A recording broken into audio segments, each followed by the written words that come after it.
कैसे हैं आप सब। उम्मीद करती हूँ कि आप सब बहुत अच्छे होंगे। मैं पूनम एक बार फिर से आप सभी का अपने YouTube channel teach and learn with Poonam में स्वागत करती हूँ। जैसा कि मैंने आप लोगों से प्रॉमिस किया था कि अब मैं अपने कॉन्ट्रेक्चुअल बेसिस केवीएस के इंटरव्यूज़ का एक्सपीरियंस आप लोगों के साथ शेयर करूँगी। मैंने 2 केवीएस का एक्सपीरियंस आपके साथ शेयर कर दिया था। तीसरे और चौथे केवीएस का एक्सपीरियंस शेयर करना आप लोगों से बाकी रह गया था।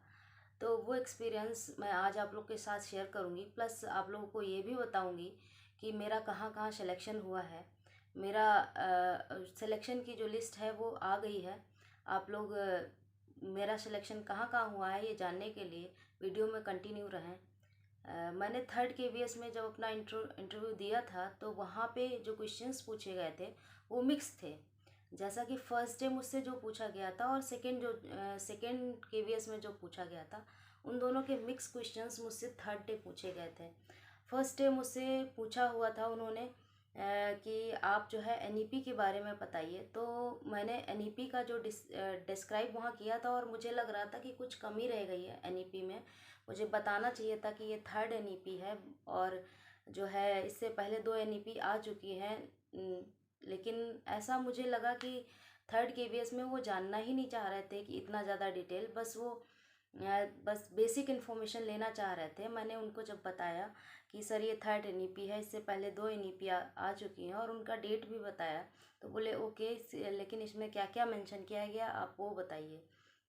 तो फिर मैंने उनको डायरेक्टली फिर से वही 5+3+3+4 का फॉर्मूला और जो है वोकेशनल एजुकेशन पे ज़ोर दिया गया है, प्री प्राइमरी बच्चों पे जोर दिया गया है जो कि बाल वाटिका के होते हैं। ये सभी पॉइंट्स जो भी मैंने डिस्कस किए थे लास्ट वीडियो में, अगर आप लोगों ने ना देखी हो तो आप देख लीजिए। वही पॉइंट्स मैंने वहाँ भी बताया थोड़ा सा और इम्प्रूवमेंट के साथ। फिर उन्होंने जो है सेकेंड क्वेश्चन जो पूछा था वो भी प्रीवियस जो इंटरव्यूज़ हुए थे उसी में से एक क्वेश्चन था एक्सपीरियंशियल लर्निंग का। तो मैंने उनको फिर मैं अपना वर्क करके गई थी। जो से पहले मैंने बताया था, डायरेक्ट बता दिया था कि एक्सपीरियंशियल लर्निंग कैसे प्रॉफिटेबल होती है बच्चों को। बट इस बार मैंने ये बताया कि एक्सपीरियंशियल लर्निंग डेविड कोल्ब ने दी थी और जो है इसके 4 स्टेप्स होते हैं। और बट वो ये सब जानना नहीं चाह रहे थे। उनका फिर से वही ये था कि इससे बच्चों को कैसे पढ़ाया जाता है और क्या प्रॉफिट है एक्सपीरियंशियल लर्निंग के। तो फिर मैंने शॉर्ट में ही उनको बताया क्योंकि उनके मूड से फिर रैंडमली उन्होंने एक क्वेश्चन पुट कर दिया। एक सर बैठे थे, मुझे लगा कि अब कहीं भी नहीं हुआ इंट्रो, यहाँ भी नहीं हुआ। शुरुआत में जब मैं गई तो इंट्रो वहाँ भी नहीं हुआ था, डायरेक्ट क्वेश्चंस पूछ रहे थे क्योंकि एक्चुअली मुझे लगता है कि बच्चे बहुत ज़्यादा थे। इस वजह से वो बस फॉर्मेलिटीज़ कर रहे थे ताकि जल्दी से वो सभी को थोड़ा थोड़ा समय देके कंप्लीट करें। इतने बच्चों को मैनेज भी कैसे करते। हालांकि ढेर सारे पैनल थे, 3rd वाला जहाँ मैं गई थी वहाँ पे फिर भी मैनेज करना थोड़ा सा मुश्किल हो जाता है। अगर सभी को 20-20 मिनट या 15-15 मिनट देंगे तो वो कैसे ले सकते थे इंटरव्यू। 400-500 बच्चे थे, काफ़ी बच्चे थे। तो उन्होंने बीच में क्वेश्चन पुट कर दिया कि आप अपने बारे में कुछ बताइए। तो फिर मैंने अपना सेल्फ इंट्रो दिया जिसमें मैंने मुश्किल से 5 से 6 लाइन बोल पाई। उसके बाद उन्होंने बोला कि ओके, बीच में ही उन्होंने टोक दिया। फिर नेक्स्ट क्वेश्चन मैडम ने किया। मुझे एग्जैक्टली बहुत से क्वेश्चंस याद नहीं है रह गए हैं अब, बट हाँ क्वेश्चंस मैडम और सर सभी ने किए थे। और उसके बाद इस तरह से मेरा मेरा इंटरव्यू 3rd केवीएस का कंप्लीट हुआ। मुझे नहीं लगता था कि मैंने कुछ भी गलत बताया या फिर मैंने कुछ भी नहीं बता पाया। सब कुछ मैंने बताया था। बट हाँ, एक काम मैं भूल गई थी जो कि लगभग हर केवीएस में भूली।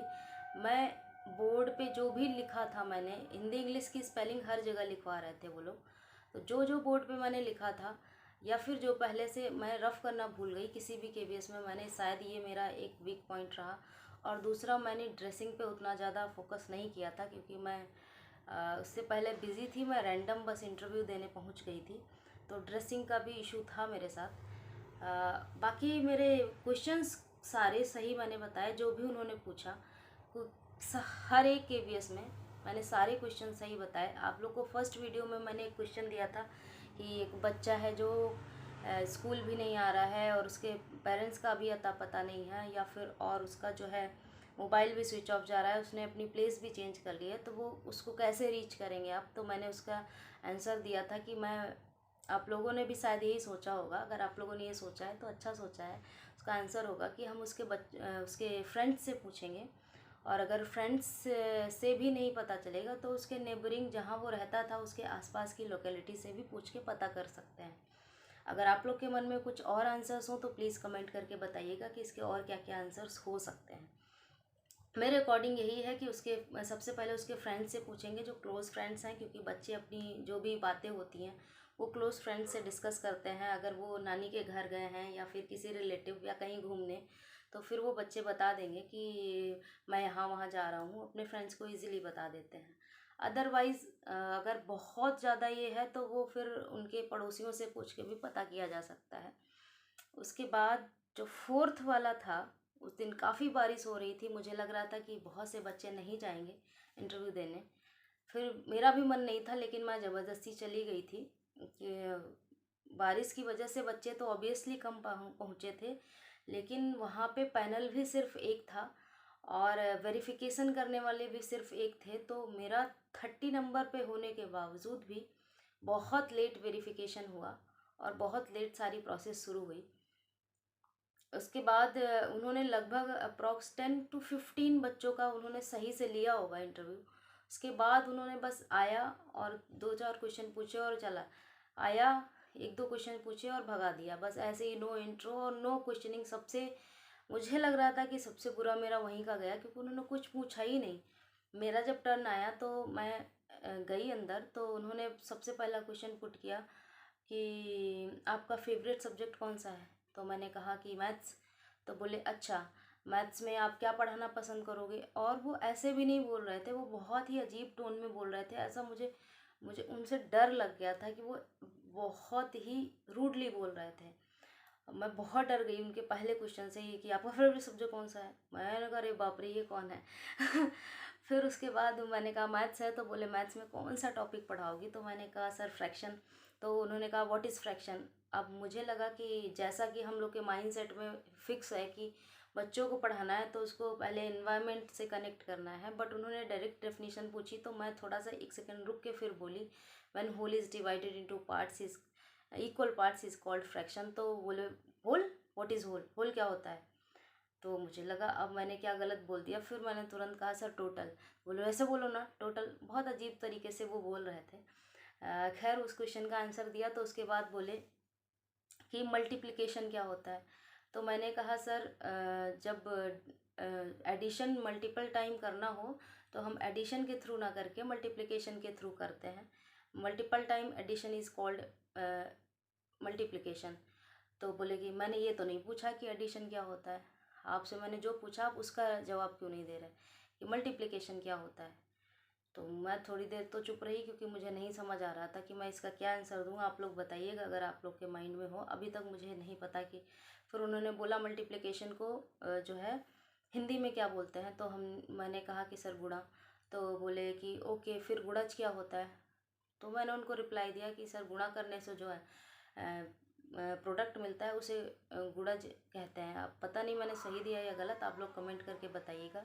ऐसा करके मेरा 4th इंटरव्यू भी हुआ था। अब चारों जहाँ जहाँ मैंने दिया था इंटरव्यू, वहाँ सब हर जगह का रिज़ल्ट आ चुका है और मेरा सिलेक्शन 4 में से 2 जगह हो चुका है। तो मैं बहुत लकी हूँ क्योंकि हो गया। और रीज़न इसका ये है कि मैंने सारे आंसर सही दिए थे, अदरवाइज़ मेरा ड्रेसिंग उतना अच्छा नहीं था। और उसके बाद जो है ड्रेसिंग के बाद मैं हर जगह, वो 4th वाले में तो ऐसा कोई बोर्ड वगैरह नहीं था, बट पहले के जो 3 हुए थे वहाँ पे सब जगह पे ब्लैक बोर्ड या ग्रीन बोर्ड या वाइट बोर्ड था। वो तो कुछ ना कुछ उन्होंने लिखवाया था, लेकिन मैं हर जगह लिखने के बाद जब जाते टाइम इरेज करना भूल गई थी। तो ये मेरी 2 कमियाँ मुझे पता चली। और फर्स्ट डे जब मैं गई थी तो मैं बहुत डरी हुई थी, ये भी एक नेगेटिव पॉइंट था। लेकिन उसके बाद फिर मैं किसी भी इंटरव्यू में नहीं डरी। 4 में से 2 जगह मेरा सिलेक्शन हो गया है और अच्छी रैंक के साथ हुआ है। चलिए आज के लिए बस इतना ही, मिलते हैं नेक्स्ट वीडियो में। तब तक के लिए अगर आप लोग को मेरी वीडियोस पसंद आ रही हैं तो वीडियो को लाइक करें, शेयर करें अपने दोस्तों में या व्हाट्सएप इंस्टाग्राम जो भी हो, जो भी स्टडी रिलेटेड ग्रुप्स हों आपके फ्रेंड्स को शेयर करें और वीडियो को लाइक करें और चैनल को सब्सक्राइब करें। Thank you.